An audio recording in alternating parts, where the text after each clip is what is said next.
Pour nous, Français, les services publics, c'est une affaire de cœur. Mais une affaire de cœur turbulente.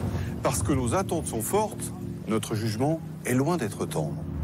Un Français sur deux seulement, 49%, s'estime satisfait des services publics actuels, les habitants de zones rurales étant les plus sévères.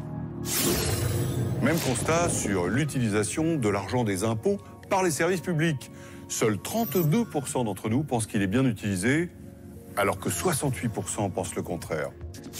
En tête du classement, l'armée, qui a la cote. Elle est jugée efficace par 59% des Français. C'est le score le plus élevé. Viennent ensuite, par ordre décroissant, les transports en commun, la police, l'école, le logement social. Et tout en bas du tableau, l'hôpital. Seulement 29% des sondés estiment que l'argent des impôts y est bien utilisé. Si l'on s'intéresse aux institutions qui dépensent l'argent public, c'est la mairie qui est considérée comme la meilleure, par 36% des répondants. Un score faible, mais qui est bien plus mauvais encore pour l'État. Seuls 8% estiment que l'administration nationale est celle qui gère le mieux l'argent des Français. Aujourd'hui, dans le budget de la France, sur 1 000 € de dépenses publiques, 117 vont à l'hôpital.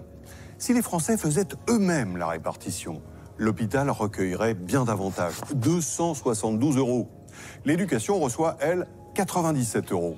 Les Français lui attribueraient 163 €.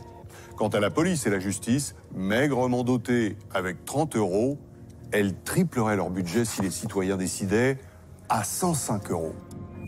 Quant à augmenter l'impôt sur le revenu pour renforcer les moyens des services publics, c'est la levée de bouclier. 71% des Français se déclarent contre. Mais une forme de prélèvement est plébiscitée, la taxe temporaire qui frapperait les hauts revenus.